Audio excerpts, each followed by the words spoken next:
¿Qué tal, amigas y amigos? Bienvenidos un día más a nuestro programa, a nuestro ya segundo programa Con Más Salud, un programa que también va a estar cargadito de cosas. Miren, en primer lugar, estará con nosotros Alejandro Croisier, psicólogo, que nos va a hablar de un tema siempre de actualidad, las bases del amor. Después de él, Daniel González, pediatra de la sección de digestivo del Hospital Materno, nos va a hablar de un tema muy importante en los niños, el estreñimiento infantil.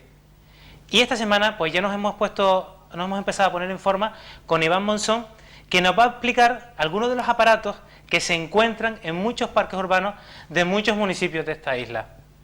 Bueno, vamos ya con nuestro primer invitado, que ya se encuentra en la otra parte de nuestro plató. ¿Qué tal, Alejandro?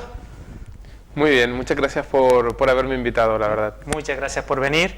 Hoy nos va a hablar de un tema siempre de actualidad, que es el amor, pero en concreto las 5 bases del amor. ¿Eso qué es? Bueno, pues hace ya tiempo, a lo largo de estos últimos años, me he dado cuenta que en terapia hay muchas personas que vienen pues tocadas con temas de pareja, de amor, de afecto.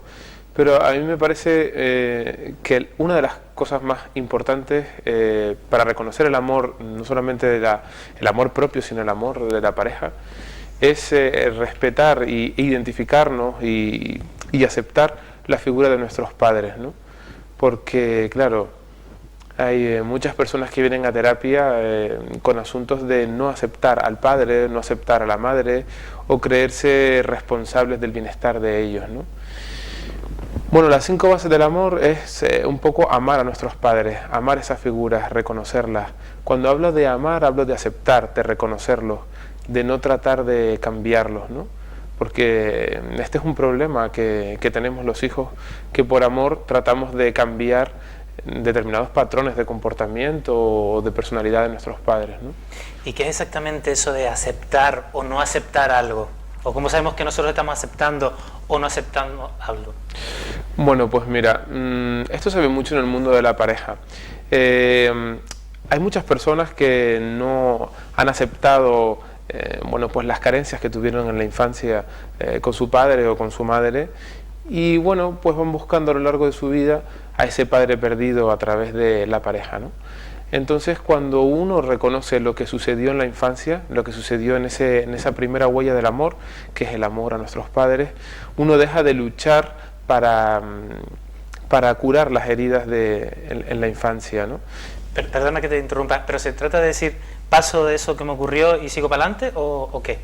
Se trata de tomar nuestra historia, se trata de darnos cuenta de que mi padre y mi madre fueron también hijos con sus propias carencias y que no me puedo anclar a que esa relación sea perfecta.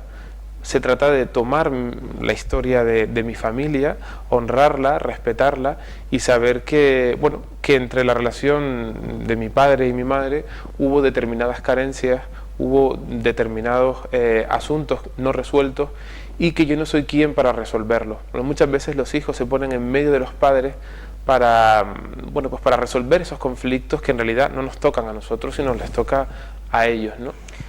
Perdona que te interrumpa, pero me viene a la mente, por ejemplo, ¿puedo aceptar que mi padre es alcohólico y me estuvo pegando cuando estaba tomando alcohol? ¿O cómo hacerlo, no? Es que no me queda otra más que aceptar y entender que mi padre pues ha tenido determinado, en este caso, si este es el caso, pues entender que ahí hay un problema, hay una cuestión no resuelta que no me toca a mí resolverla, sino le toca a mi padre o a mi madre, ¿no? Un hijo puede ayudar por amor a sus padres, pero nunca puede ser el terapeuta ni el cuidador de ellos. De hecho, yo no sé tú, pero yo muchas veces intento aconsejarle a mi madre o a mi padre cosas que es imposible. Yo solamente pues soy el hijo y no puedo, no me ven de otra forma. Los hijos, aunque nos empeñemos en cambiar a nuestros padres, es imposible hacerles cambiar, ¿no? Entonces esa frase que me lo dicen mucho en consulta, es que mi madre es mi mejor amiga o mi padre es mi mejor amigo. ¿Cuánto hay de cierto o cuánto debe ser cierto? Mira, yo he aprendido con el tiempo que el padre y la madre deben ocupar su lugar. en la jerarquía del amor, como habla Bert Hellinger, uno de los maestros de las constelaciones familiares, habla de que en todas las relaciones, en todos los sistemas hay un orden, una jerarquía de amor, ¿no? Y entonces pues los padres están ahí para proteger, para cuidar, para amar, para resolver conflictos de sus hijos. Y entonces, bueno, pues esta jerarquía va de arriba a abajo, pero cuando un hijo pretende saltarse esa jerarquía y ser cuidador de su padre o cuidador de su madre, pues entonces la cosa empieza a ir mal. O cuando los hijos tratamos de resolver los conflictos de nuestros padres, que estos movimientos son por amor. No solo ante una ruptura, sino no ante solo, un divorcio, sino en el día a día. Normal, en el día a día. Pues esto es completamente incongruente, porque al igual que un hijo no sabe ser padre de su padre o madre de su madre, un padre solamente sabe ser padre y una madre solamente sabe ser madre, ¿no? Las madres están para cuidar, para amar, para dar cariño, al igual que un padre, ¿no? Pero cuando la cosa se torna complicada y son los de la escala abajo, se saltan hacia arriba en esta jerarquía, no da frutos, no da buenos frutos. O sea que debemos tener cada uno nuestro rol, nuestro papel, y asumir nuestro rol y nuestro papel para que las cosas funcionen un poquito mejor y no desvirtuarnos mucho, ¿no? Aceptar que el padre y la madre están por encima de los hijos, que nosotros no somos quienes para cambiar ni resolver sus conflictos, devolverles los problemas, porque muchas veces cuando los hijos devuelven los asuntos no resueltos a sus padres es cuando comienzan a cambiar, ¿no? Y aceptar y entender que, bueno, pues que están en esta vida para aprender de cosas y nosotros sí seremos algunas veces padres de nuestros hijos, ¿no? En esto del amor hay mucho de dar y de recibir o tomar, ¿no? ¿Cuándo no debemos dar o no debemos recibir? Bueno, este es el equilibrio en las relaciones de pareja y en cualquier tipo de relación. Debe haber un movimiento de dar y tomar. Hay muchas personas que solamente dan amor, dan ayuda, dan afecto y claro, cuando uno da demasiado se sitúa en un puesto de poder, ¿no? Si yo estoy todo el día dándote y tú no te abres a tomar esa ayuda o ese afecto o ese amor, se establece pues una relación no equilibrada. Lo importante en las relaciones, cualquier tipo de relación, es que exista un equilibrio entre el dar y el tomar. Entre yo te doy afecto, yo te doy cariño, pero tú también te crees merecedor y lo recibes. Yo te doy ayuda y tú recibes esa ayuda. Y al igual, tú me ayudas y yo también me abro a que tú me des este equilibrio, ¿no? Entre el dar y el tomar. O sea que debo aceptar que también tengo que recibir. Este es el problema de muchas relaciones de pareja y de muchas relaciones entre padres y madres y entre padres e hijos, ¿no? No aceptar que deben tomar también. Tomar es dar las gracias, tomar es creerse merecedor de recibir ayuda. Esto sucede mucho en las relaciones de pareja. Hay personas que se desviven por dar y ofrecen todo su afecto, todo su amor y sin embargo no se abren a tomar por otra parte esa contrapartida del afecto, ¿no? Reproducimos mucho los patrones, te lo han preguntado miles de veces, de nuestros padres en las relaciones que luego tenemos con otras personas o con nuestros seres más cercanos, más queridos. Pues mira, yo creo que cuando entendemos que nuestros padres también fueron hijos y ahí hay carencias y hay necesidades, entonces se acaba el juicio. Cuando entendemos que detrás de una persona se esconde a su padre, su madre, sus abuelos, su pueblo, su nación, pues entonces ya no cabe el enjuiciar, el etiquetar al otro. Entonces no se trata ya solamente de perdonar o aceptar al otro, sino de entender la historia que hay detrás de la historia, ¿no? Es un poco ponerse en los zapatos de la otra persona para poder entender su recorrido, ¿no? Efectivamente, tenemos que entender que detrás de nuestros padres se esconden sus padres y detrás de sus padres se esconden los abuelos y los bisabuelos. Esto es lo que hablo en una de las 5 bases del amor de la que estamos dando en terapia, tanto grupal como individual, el honrar a la familia y honrar a los padres. Si yo honro y respeto a mi padre, entenderé que mi padre no es solamente mi padre es su padre, su abuelo, su bisabuelo y otra generación, otra educación, otra forma de entender la sociedad, otra forma de entender la vida, con otros valores diferentes. Lo que pasa es que, claro, muchas veces nos quedamos en el sistema más presente, ¿no? En donde yo solamente veo a mi padre y a mi madre, sin entender que mi padre y mi madre, a su vez, son el 50% de mi abuelo y mi abuela, ¿no? Muchas veces echamos la disculpa, así me criaron y así soy, ¿no? Uh-huh. Y a veces también hay que darle cabida al cambio. Sí, claro. Pero para darle cabida al cambio hace falta entender qué sucedió antes. Si yo quiero conocer a mi madre o a mi padre y no juzgarlo, o a cualquier persona, lo único que tengo que entender es de dónde viene esa persona, qué valores fueron inculcados en su infancia, cómo fue esa persona cuando era un niño o era una niña, ¿no? Qué necesidades hubo que no fueron cubiertas, ¿no? Esto es importante porque, bueno, ya sabemos que de los 0 a los 6 años se forma una personalidad y es bastante complejo y bastante complicado cambiar pues esos patrones de comportamiento que ya están casi establecidos a los 6 años, ¿no? No es imposible, pero es más complicado. Es más complicado. ¿Cuáles son las consecuencias más positivas que tenemos de poder conseguir aceptar eso que nos ha ocurrido a nosotros y a nuestros padres? Uh-huh. Cuando yo no me anclo a cambiar, en cambiar a los demás ni en cambiar a mis padres, y acepto y entiendo que detrás de la autoridad de mi padre se esconde un abuelo autoritario a su vez, entonces ya no voy buscando mis relaciones actuales, ni se reproducen esos patrones de la infancia en mis relaciones de adulto, ¿no? Cuando entiendo esto ya, cuando lo acepto, porque claro, si yo de pequeño tuve una madre que no me dio el suficiente cariño o el suficiente afecto que yo creía demandar, tengo que tener cuidado porque esto lo puedo reproducir en el mundo adulto buscando una pareja que sustituya ese amor y ese afecto carentes en la infancia, pues resolviéndolos en el mundo adulto. O incluso exigiéndole a la otra parte o intentando modificar a la otra parte para que noten eso que no nos pudieron dar, ¿no? Claro, este es el problema. Que ahí surgen conflictos. Claro, es que muchas veces tratamos de sanar las heridas primeras en la infancia a través de nuestras relaciones adultas, pues con amigos o con parejas o nuestras relaciones de trabajo, ¿no? Y esto es un error, porque un padre y una madre nunca van a ser sustituidos por una pareja o un amigo. Entonces lo único que podemos hacer es darnos cuenta de qué sucedió en mi infancia, qué sucedió con mis necesidades, cuál fue mi pauta infantil, y una vez dándome cuenta de esto y diciendo, sí, esto que me sucedió a mí, lo tomo, esto soy yo, por ejemplo, supongamos, pues en el caso de un acoso escolar, de un niño, de una niña que fue pues agredido en la infancia, ¿no? A través de un acoso escolar o a través de una serie de maltrato, pues esto, lo peor que puede hacer el ser humano es negar su propia historia. Porque cuando uno acepta su historia, la entiende, la toma y no la rechaza, uno se hace más fuerte. Uno dice, sí, eso soy yo.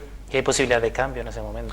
Claro, cuando yo acepto mi historia y entiendo que hubo una herida y esa herida me hizo ser de una manera determinada, si yo acepto esto, lo tomo con fuerza y entonces es cuando yo le puedo dar la vuelta a esa tortilla a través de la resiliencia. Tú tienes seguramente muchísimos pacientes, Pedro, en tu consulta que han pasado por situaciones graves, duras, enfermedades o situaciones sociales difíciles, que con esas historias lo que hacen es algo muy bello, muy bonito, ¿no? Y es darle la vuelta a la tortilla y convertirlo en actitudes y en comportamientos ante la vida resilientes, ¿no? Y fortalecedores. Una forma de manifestación de esa no aceptación es aquellas personas que están dando vuelta una y otra vez a la madeja y repitiendo o lamentándose una y otra vez sobre lo que les pasó sin poner una solución, ¿no?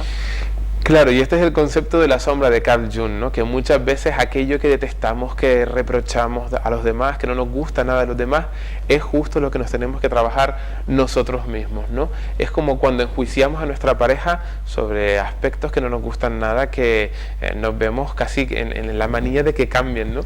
Hasta que nuestra pareja nos dice, oye, tanto que criticas a tu padre y a tu madre y al final estás reproduciendo el mismo patrón, ¿no?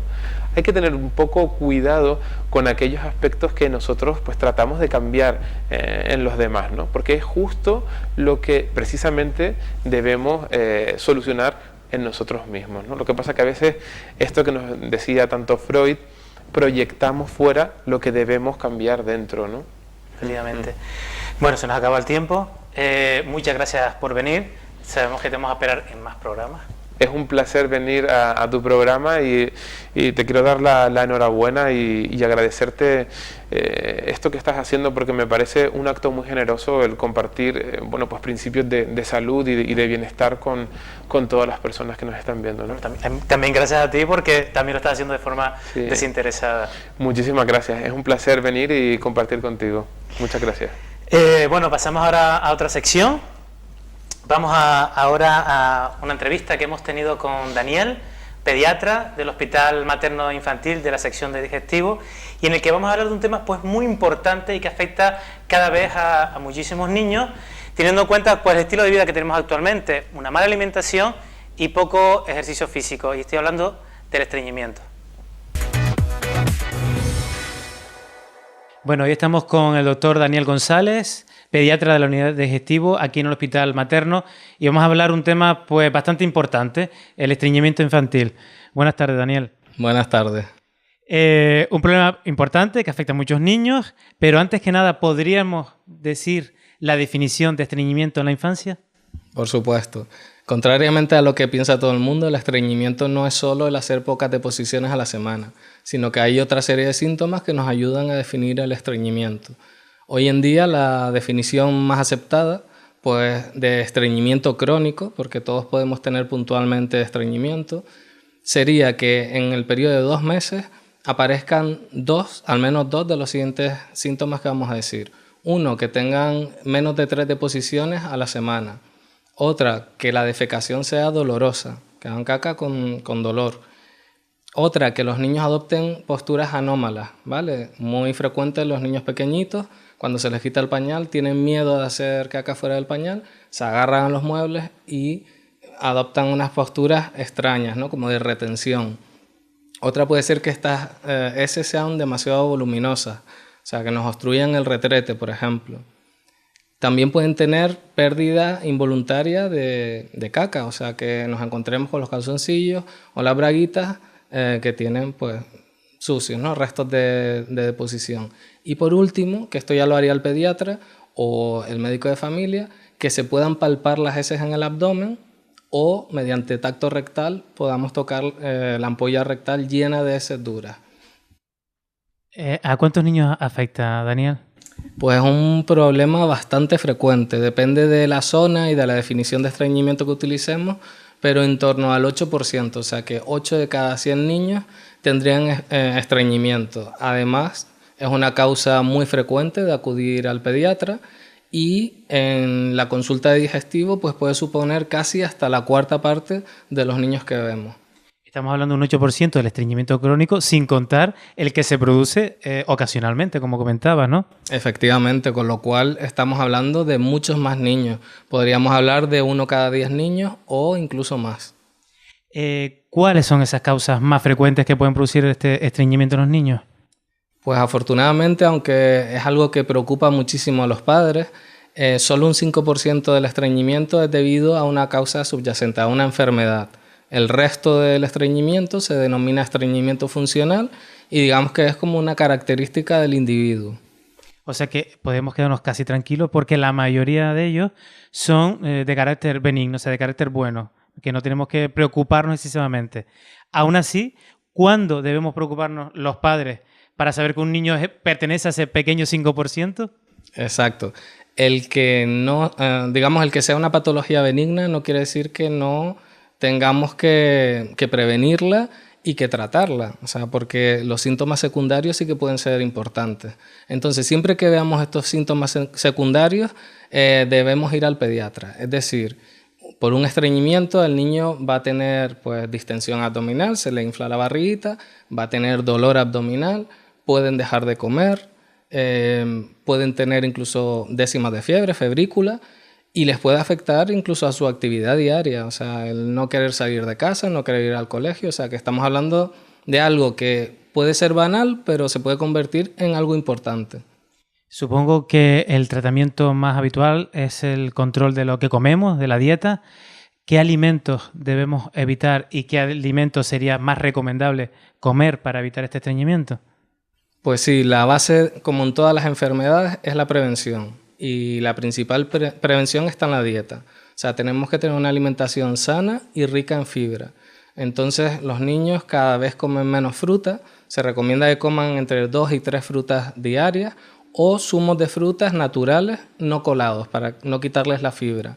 Además, deben comer verdura todos los días, legumbres por lo menos 3-4 veces a la semana y cereales a poder ser integrales. Zumos, insisto, naturales, como tú bien acabas de decir. Naturales, porque tenemos los pediatras una guerra contra los zumos envasados porque nos aportan demasiado azúcar y muy poca fibra y muy pocas vitaminas. Demasiado azúcar, por tanto también demasiadas calorías y eso hace que tengamos niños mucho más obesos y además, por lo que veo, también con estreñimiento. Exactamente, y además la obesidad no ayuda nada al estreñimiento, todo lo contrario. Supongo que otro factor importante es el sedentarismo en los niños. Cada vez tenemos niños más pegados a las consolas, al internet, a la televisión. Ese sería otro factor, es el ejercicio físico. Y sin ser la dieta y el ejercicio físico, ¿qué otros factores también podemos encontrar o que podemos prevenir como padres? El ejercicio es muy importante, como tú bien has apuntado, pero también los hábitos de vida. O sea, hay que tener una costumbre de ir al baño todos los días y a poder ser a la misma hora. Igual que tenemos unos horarios para comidas o para dormir, deberíamos tenerlo también para hacer las deposiciones. Y esto, hoy en día, con las prisas, con los padres trabajando y todo esto, pues los niños, digamos que hacen a cualquier hora. Lo ideal es aprovechar el reflejo gastrocólico, que es cuando el estómago se llena, el colon, nuestro intestino grueso, se vacía. O sea, después de las comidas debemos decir a los niños que vayan al baño e intenten realizar una deposición. Eso es lo más saludable. Hay una práctica muy extendida, es que muchos padres, ante su desesperación con los niños que no terminan de hacer caca, pues hacen una estimulación anal. ¿Qué nos puedes comentar de este tema? Pues bueno, digamos que primero probamos con la dieta, digamos las costumbres, como hemos dicho, ¿no? De ir al baño siempre a la misma hora y el ejercicio. Si todo esto no funciona, debemos acudir al pediatra, ¿vale? Porque existen una serie de tratamientos orales, es decir, tomados, ¿vale? Porque siempre la estimulación anal debe ser el último término, debe ser el fracaso de todas las otras medidas. Por lo tanto, no es recomendable como primer método, digamos, sino como último método. Y no debería hacerse en casa, en principio. ¿Y el tema de poner supositorios o microenemas de glicerina es recomendable o solamente también como último recurso? También como último recurso. Entonces yo recomendaría acudir a su pediatra, que le prescriba primero un tratamiento vía oral y si este no fuera efectivo y es una urgencia, se puede usar la vía anal o rectal, pero nunca como un tratamiento habitual.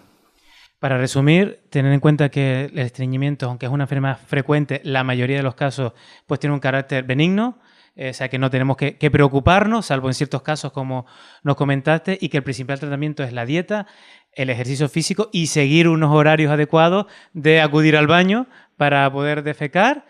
Y si podemos utilizar lo menos posible la estimulación anal y los supositorios y los microenemas, ¿cierto? Exacto.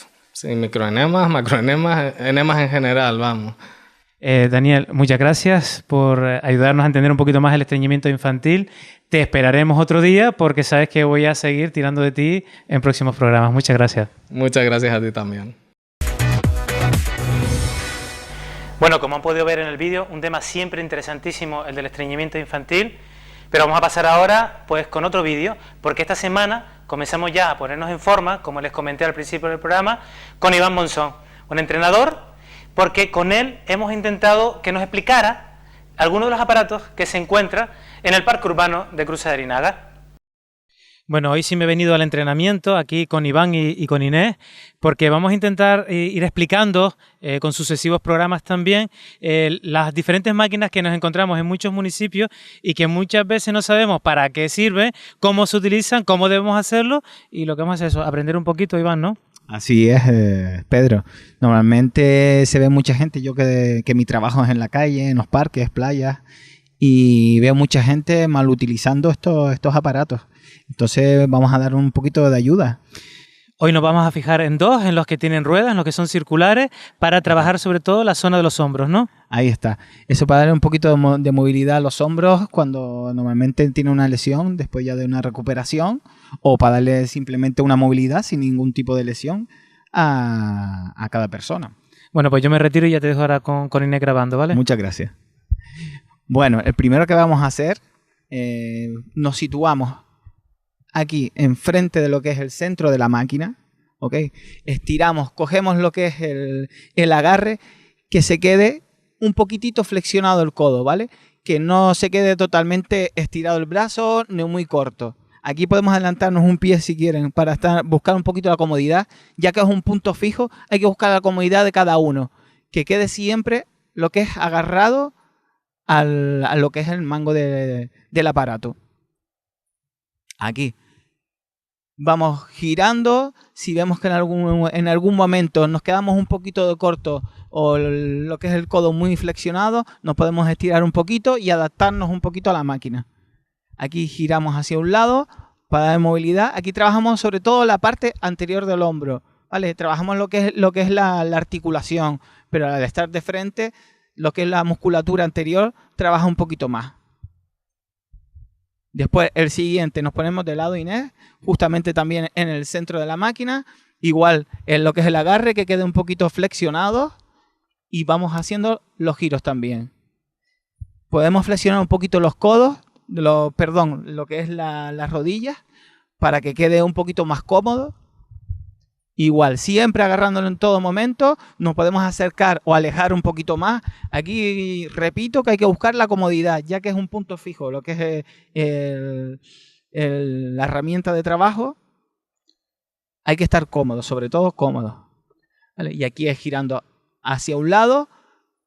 Lo podemos hacer pues unas 50, 100 veces, pues 3 series. Siempre cogiendo aire por la nariz, soltando por la boca también, para que recuperemos, no nos agotemos, tengamos un poquito más de resistencia. Y aquí les comentamos pues un ejercicio más para lo que es la movilidad en los hombros, en las articulaciones. Muchas gracias. Muy bien. Bueno, en este segundo ejercicio vamos a seguir con la movilidad en los hombros. Aquí la diferencia entre el anterior y este es que el primer ejercicio, por ejemplo, es para personas con movilidad más reducida. Siempre nos situamos en el centro de los dos círculos y vamos dándole hacia un ladito, hacia el otro, y siempre que no quede completamente estirado el codo, ¿vale? Nos vamos colocando un poquito más adelante, un poquito más atrás. También podemos tener un punto de apoyo en lo que es una pierna adelante. Y muy importante la velocidad, ¿vale? No vamos muy rápido, sino depende de cada persona, pues nos vamos adaptando. Siempre hay que empezar despacio para que no sigamos con problemas lo que es en la articulación. Muy bien, aquí este es uno que podemos hacer y el otro es trabajar la coordinación con los dos círculos. Vamos allá, vamos hacia un lado, pero siempre saber tener claro lo que vamos a hacer, no hacerlo a lo loco, sino si vamos a ir hacia un lado con las dos manos, pues hacia un lado con las dos manos. Si es a un lado hacia el otro, o si queremos hacer, para dificultar un poquito más, un movimiento hacia un lado con un círculo y con el otro, pues también podemos hacer otro movimiento hacia el otro lado contrario, por ejemplo. Y aquí pues mejoramos lo que es esa lesión que tengamos en los hombros o esa movilidad reducida que mucha gente tiene y seguramente se verá identificada. Bueno, Iván, muchas gracias por ayudarnos a comprender un poquito más cómo se realizan los ejercicios en los aparatos que tenemos aquí en este maravilloso parque urbano de Cruz Arinaga. Te esperamos otro día para que nos sigas explicando estos aparatos. Por supuesto, aquí estoy para ayudarlos y encantado. Muchas gracias por contar conmigo. Bueno, pues nosotros seguimos haciendo un poquito de ejercicio, ¿vale? Perfecto, vamos.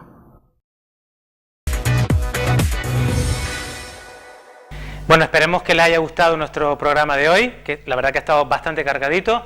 Les recuerdo que pueden seguir viéndola en la página web de este canal, así como en el Facebook de Con Más Salud, y que también si tienen alguna sugerencia nos la pueden hacer llegar por correo electrónico a conmassaludtv@gmail.com. Sin más, les espero la semana que viene con más salud.